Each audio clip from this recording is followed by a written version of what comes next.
Much of the stuff it does, here's the one thing it is supposed to do, and that is keep us safe from threats. That's right. We face threats, okay? A lunatic in North Korea potentially has a hydrogen bomb now and has long-range rockets that could already hit the state of California potentially. Most certainly Guam and Hawaii, okay? The Chinese are building artificial islands in the most important shipping lane in the world. They're landing planes there. They're hacking our computers. They're undertaking the most rapid military buildup in history. Russia is more aggressive than ever. Their economy's collapsing, but they're pouring more money than ever into their military. Okay. Iran is about to get $100-something billion of sanctions relief, and they're getting friskier by the day. They have no problem now firing rockets 1,000 yards away from our ships. They have no problems now capturing our sailors and humiliating them or trying to humiliate them. They have no problem continuing their sponsorship of terrorism all over the world. And by the way, guys, you know what they're going to use that money for? Let me tell you what they're not going to use it for. They're not going to build roads and bridges. They're not going to set up charity organizations to feed the poor. They're not going to go around, they're not going to build schools for girls. What they're going to do with that money is they're going to build or buy a nuclear weapon. They can build it, they can buy it from the lunatic in North Korea, and they're going to continue to develop their long-range missiles. They're testing them every day. Every day. And then last but not least, we have this threat of ISIS. And that's why I'm so passionate about national security and rebuilding our military. Do you know what we're doing to our military now? Let me describe it to you. We are going to soon have, in less than 5 years, we will have the smallest army since the end of the Second World War. In less than a decade, we will have the smallest Navy in 100 years. And I know that some of the people that are involved in that say, oh, well, we don't need as many ships because our ships are more capable technologically than ever. It's true, they are.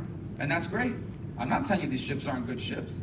I'm telling you that no matter how technologically capable they are, they can't be in two places at once. And that's the problem we have. Because there are months out of the year where we don't even have an aircraft carrier group in the Pacific. I was one time in Japan, they said, oh, the aircraft carrier is not available till April because it's in service. And they're like, I said, well, that's a big problem, isn't it, with North Korea and the Chinese? They're like, no, those are the months they use for training. So we don't have to worry about having an aircraft carrier. And I'm like, well, what if they were to ever change that practice? What then? Because we don't have enough of them. And we are about to have the oldest and smallest Air Force in the history of this country.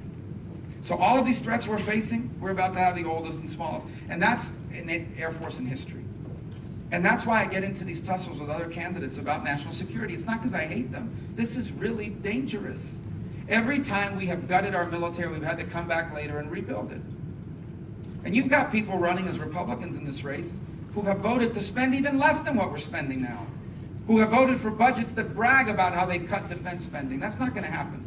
I said it last night. When I'm president, if Congress tries to cut defense spending anymore, I will veto that in a millisecond. Because that is not what's driving our debt. Military spending is not what's driving our debt. Our debt is being driven by runaway government spending on all sorts of programs, these anti-poverty programs. I believe in the safety net, but not as a way of life.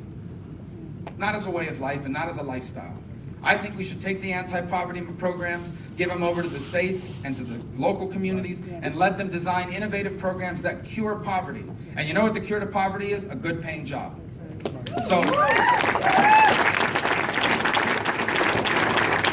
and we're going to save Social Security and Medicare. Look, I'm from Florida. A lot of people don't realize this. There are a lot of people on Social Security and Medicare. And my mother's one of them. I wouldn't be for anything that's bad for her. And the good news is we don't have to change. We don't have to disrupt her Medicare and Social Security, or the Medicare and Social Security of anyone who's retired or about to retire. But the truth is, it's not going to look the same for me. It won't. It either won't exist because it went bankrupt, or we reformed it. And reform it means this. It means I'm going to have to retire at 68 instead of 67. If I've made a lot of money, like the people that just won the Powerball, right? Can you believe that? 3 people won it. I should have played. If you made a lot of money, your Social Security benefits aren't gonna grow as fast as they grow for someone who made less money. Your Medicare could be the option of using your Medicare money to buy a private plan that you like better. That's how you deal with the debt, not cutting military spending. When I'm president, we're gonna rebuild the military. And you know what we're gonna do? We're gonna have a real war on terror. Not what we have now.